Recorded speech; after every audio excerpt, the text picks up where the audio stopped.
Megastar Shakib খানকে নিয়ে cinema না বানানোর ঘোষণা দিলেন চলচ্চিত্র পরিচালক দেলোয়ার জাহান ঝন্টু।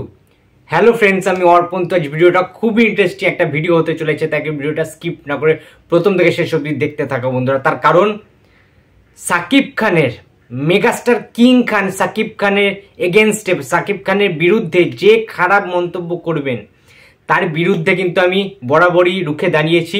রিপ্লাই ভিডিও এসছে আমার চ্যানেল থেকে অ্যান্ড আজও কিন্তু আসছে। তার কারণ গতকাল আমি যে পোস্টটা দেখলাম সেটা দেখে কিন্তু আমার জাস্ট প্রচণ্ড খারাপ লেগেছে। আমি ধিক্কার জানাই এইরকম মানুষজনদের। সবচেয়ে বড় কথা হচ্ছে মানুষকে সম্মান দিলে তবেই কিন্তু সম্মানটা রিটার্ন পাওয়া যায়, ফেরত পাওয়া যায়। কাউকে যদি তুমি অসম্মান করো তাহলে কিন্তু নিজেও সম্মানটা কিন্তু পাওয়া যায় না।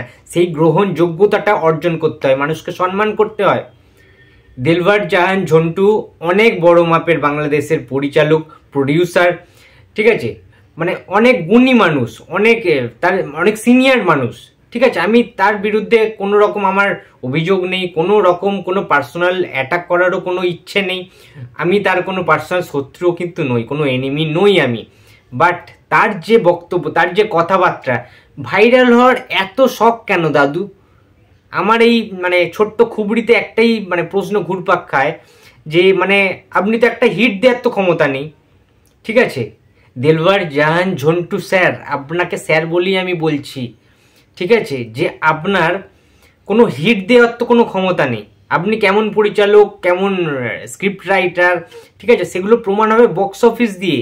99% প্রমাণ হয় বক্স অফিস দিয়ে, আর 1% হয় ভালো মানের কাজ দিয়ে, যেটা বক্স অফিস ওরিয়েন্টেড হয় না, বাট সেটা অ্যাওয়ার্ড ওরিয়েন্টেড হয়। বাট যাই হোক, দুটো প্যাটার্নের মধ্যে, দুটো জনারের মধ্যে কোন জনারটার আপনার গুরুত্বপূর্ণ এফেক্ট রয়েছে, বা আপনি কোন জায়গাটায় নিজেকে প্রতিষ্ঠিত করতে পেরেছেন একটু বলবেন?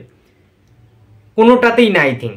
তার কারণ আমরা যদি দেখি যে সাকিব খানকে নিয়ে যে এত বড় বড় কথা বলা হচ্ছে যে সাকিব খানকে সিনেমা নেবেন না, তিনি সাকিব খানকে সিনেমায় কাস্টিং করবেন না ঝন্টু বাবু, ঝন্টু দাদু, ঠিক আছে।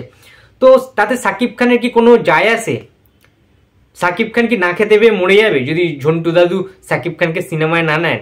তোমরা আগে এইটা বলো। নিশ্চয়ই সাকিব খানের কিচ্ছু হবে না, ঠিক আছে। সাকিব খান যেমন খাচ্ছে খেতে পাবে, বিরিয়ানি খাবে, ঠিক আছে, কোনো যায় আসে না জাস্ট। তার কারণ সাকিব খানকে নেওয়ার জন্য আমাদের ইন্ডিয়াতে, ভারতে সমস্ত প্রোডাকশন হাউস মুখিয়ে রয়েছে, এবং সাকিব খানকে নিয়ে একের পর এক কিন্তু বিগ স্কেলের লার্জার দ্যান লাইফ প্রজেক্ট কিন্তু অলরেডি ঘোষণা করে দিয়েছেন এসবিএফ থেকে, ঠিক আছে, এসকে মুভিজের তরফ থেকে। তোমরা সবাই দেখতে পাচ্ছ বাংলাদেশের চোরকি যে প্রোডাকশন হাউস রয়েছে, আলফা যে প্রোডাকশন হাউস রয়েছে, তারা পর্যন্ত এসে এসবিএফ এর সাথে কোলাবোরেট করছে, একসাথে যৌথ প্রযোজনায় বড় মানের সিনেমা, বাংলা সিনেমায় প্যান ইন্ডিয়া রিলিজ করার চিন্তা ভাবনা করা হচ্ছে। যার জন্য সাকিব খান আজকে আর সেই সাকিব খান নেই। সাকিব খান বরাবরই বাংলাদেশ ঢালিউড ফিল্ম ইন্ডাস্ট্রির জন্য সার্ভিস দিয়ে এসেছেন, গুড সার্ভিস, ভালো সার্ভিস তিনি কিন্তু দিয়েছেন। অন্যান্য নায়করা, বাংলাদেশের ঢালিউড ফিল্ম ইন্ডাস্ট্রির অন্যান্য নায়করা, কাউকে ছোট না করেই বলছি আমি, অন্যান্য নায়করা যে ভাবে বক্স অফিসে কালেকশন না করেছে তার থেকে দ্বিগুণ বেশি, ডাবল কিন্তু কালেকশন করে দেখিয়ে দিয়েছে সাকিব খান, দ্য কিং খান। এটা মানতেই হবে। একটা সময় সাকিব খানের সিনেমা মানুষ প্রচুর পরিমাণে দেখেছে, ঠিক আছে। যদি কোনো পরিচালক বা স্ক্রিপ্ট রাইটার ঠিকঠাক স্ক্রিপ্টটা না লেখেন, ঠিকঠাক পরিচালনা না হয়, সিনেমাটা যদি ঠিকঠাক গল্পও না থাকে, সাকিব খান নিজের প্রেজেন্ট দিয়ে, ঠিক আছে, নিজের পারফরমেন্স দিয়ে, নিজের অভিনয় দক্ষতা দিয়ে, নিজের অ্যাক্টিং স্কিল দিয়ে, নিজের স্টারডাম দিয়ে কিন্তু কিং খান সাকিব খান সেই সিনেমাটাকে সুপারহিট করার ক্ষমতা রাখেন। এটাই megastar Shakib Khan, the king Khan Shakib Khan. এটা কিন্তু মাথায় রাখতে হবে আমাদের, ঠিক আছে। সবসময় ট্রোল করলে, মানুষটাকে অবহেলা করলে কিন্তু চলবে না। সাকিব খানের কন্ট্রিবিউশন ঢালিউড ফিল্ম ইন্ডাস্ট্রিতে হিউজ। এটা আমরা যে যাই বলি না কেন, এটা কিন্তু মানতে হবে আমাদেরকে। অনেকে মিমস তৈরি করে সাকিব খানকে নিয়ে, সাকিব খানের কান্নাগুলো নিয়ে ট্রোল করে, বাট ওই জিনিসটা তো করে সুপারহিট দিয়েছে সেই সিনেমাগুলো। আমরা যদি একটু পিছিয়ে যাই, সাকিব খানের কিছু সিনেমা আমরা দেখলে বুঝতে পারবো যে আমি বাংলাদেশ, যে লিডার, যে সিনেমাটা ছিল আউটস্ট্যান্ডিং, একটা গুজবাম্পস দেওয়া সিনেমা ছিল। তোমরা যারা দেখেছো, দেখোনি তারা দেখবা, যারা দেখেছো তারা তো জানোই। এছাড়া চালবাজ রয়েছে, শিকারি রয়েছে, ঠিক আছে, প্রচুর সিনেমা রয়েছে সাকিব খানের, ভালো ভালো হিট কিন্তু সিনেমা কিন্তু রয়েছে। আর রিসেন্ট যেসব সিনেমা বেরিয়েছে, প্রিয়তমার কথা কি বলবো আমি, কিছু বলার নেই। প্রিয়তমা দেখে এমন কোনো মানুষ নেই যে চোখের জল ফেলেনি, অটোমেটিক চোখের জল বেরিয়ে যাবে লাস্ট সিনটা দেখার পরে। তো সাকিব খান তার অভিনয় দক্ষতা দিয়ে নিজেকে একটা হিউজ জায়গায় পৌঁছেছেন, নিজের দক্ষতায়, নিজের কারিশমায়, নিজের প্রতিভায়, নিজের ট্যালেন্টে। সাকিব খানকে কেউ এটা করে দেয়নি, বানিয়ে দেয়নি ভাই। স্টারডামটা তৈরি করতে হয় এবং স্টারডামটা তৈরি করার জন্য তার প্রতিভাটাকে স্বাগত জানায় দর্শকরা। সাকিব খানের যে কোটি কোটি ফ্যান ফলোয়িং রয়েছে, লাখো লাখো দর্শক রয়েছে যারা সাকিব খানকে নিজের থেকেও বেশি ভালোবাসেন, বেশি ভালোবাসা দেন, যারা হল ভর্তি করে, হলে হাউসফুল বোর্ড ঝোলায় সাকিব খানের সিনেমা দেখতে দলে দলে ভিড় করে, তাদের ক্রেডিটও কিন্তু কম নয়, তাই নয় কি?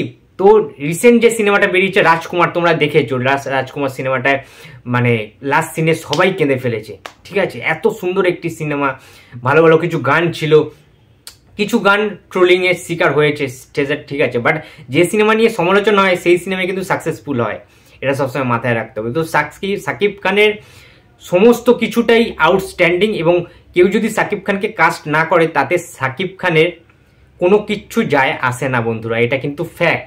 তো দিলবার জামান ঝন্টু বরাবরই বিভিন্নভাবে বিভিন্ন খারাপ মন্তব্যের জন্য কিন্তু ট্রোলের শিকার হয়েছে এবং ভারতীয়দেরও তিনি ঘেন্না করেন। আমরা সবাই জানি যে সাকিব খান যেরকম বাংলাদেশের মানুষদেরও যেরকম ভালোবাসেন, ভারতীয় মানুষদেরও কিন্তু তেমনি সম্মান করেন।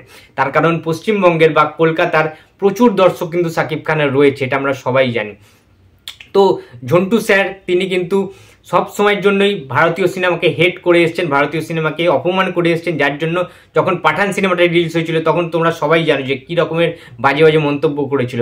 তিনি আরও বলেছিলেন যে জওয়ান যদি বাংলাদেশে মুক্তি পায় তাহলে কিন্তু তিনি একাই কিন্তু আন্দোলন করবেন, ঠিক আছে, যাতে ভারতীয় কোনো ইন্ডিয়ান সিনেমা যাতে বাংলাদেশে রিলিজ না হয়।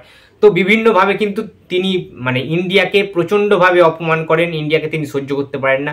কেন সহ্য করতে পারেন না আমরা জানি না, আমরা যারা ইন্ডিয়ান, আমি বিশেষ করে, আমি তো ইন্ডিয়ায় থাকি, তোমরা সবাই জানো আমি ইন্ডিয়ার কলকাতায় থাকি, কিন্তু আমি বিশ্বাস করো ভারতীয়দেরও যেমন সম্মান করি, বাংলাদেশিওদের তেমনই সম্মান করি, সবাইকে মনে প্রাণে কিন্তু ভালোবাসি, কোনো ধর্ম জাতি নির্বিশেষে সবাইকে কিন্তু মন প্রাণ দিয়ে ভালোবাসা সাদরে গ্রহণ করা, এটাই হচ্ছে প্রকৃত মানুষের উদাহরণ, ঠিক আছে, যেটা কিন্তু সাকিব খানও করে থাকেন। সাকিব খানের মন অত্যন্ত ভালো, অত্যন্ত ভালো হৃদয়ের মানুষ কিন্তু সাকিব খান।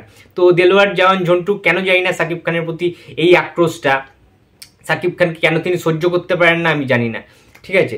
সো তাতে কান দিলে চলবে না, ঠিক আছে, কারণ দিলওয়ার জামান ঝন্টুর বিভিন্ন সিনেমা তোমরা জানো, যে ডাকাত তোমরা নাম শুনেছো, ঠিক আছে, আচ্ছা, তারপরে কি ওস্তাদের কি একটা সস্তার ওস্তাদ এরকম টাইপের সিনেমা, ঠিক আছে, তারপরে আছে তোমার নাগমহল, ঠিক আছে, এইরকম টাইপের কি সব ঝোলঝাল মার্কা সিনেমা, মানে সিরিয়াস বলছি, সেসব সিনেমা অর্ধেক লোক জানেই না, দেখেও নি, মানে বেশিরভাগ দিলওয়ার জামান ঝন্টুর সিনেমা ফ্লপ হয়।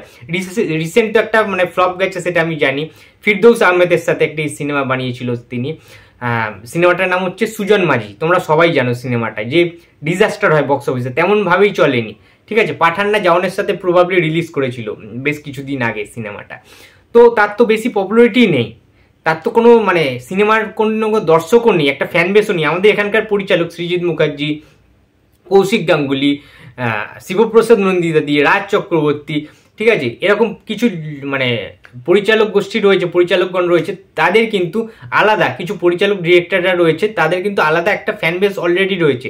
সুতরাং একটা হিরোর বা সুপারস্টারের বা মেগাস্টারের কোনো স্টারডাম না থাকলেও তাদের কন্টেন্ট ওয়াইজ একটা আলাদা ফ্যান বেস দর্শক কিন্তু তৈরি হয়ে গিয়েছে এখানে।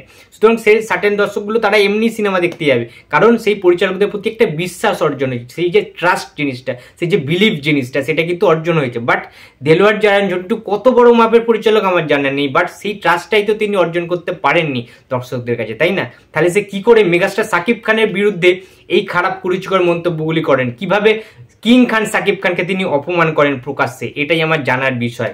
এবং সবচেয়ে বড় কথা, এই মুহূর্তে দেলোয়ার জামান ঝন্টুর ফেভারিট একজনই নায়ক, তিনি হচ্ছে ওয়ান অ্যান্ড অনলি, তোমরা সবাই চেনো, যাকে নিয়ে প্রচন্ড ঠাট্টা হচ্ছে আজকাল, কি একটা জলিল, ঠিক আছে, অনন্ত জলিল আই থিঙ্ক, যদি খুব ভুল না করে থাকি, ঠিক আছে, আরেকজন আছে জায়েদ খান, তারা দেলোয়ার জামান ঝন্টুর খুব ফেভারিট লোক, খুব কাছের লোক। কটা সিনেমা হিট দিয়েছে তারা, এটা তোমরা বলতে পারবে?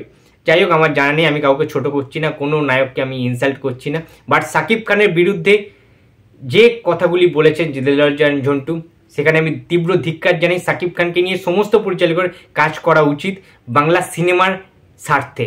তো বন্ধুরা, এই ছিল আজকে আমার ভিডিও। তো ভিডিওটি যদি ভালো লাগে তো please like, comment and share করতে ভুলো না। যদি চ্যানেলে নতুন হয়ে থাকে তো প্লিজ সাবস্ক্রাইব করে দিও। তো দেখা হচ্ছে আবার পরের ভিডিওতে। তো টাটা।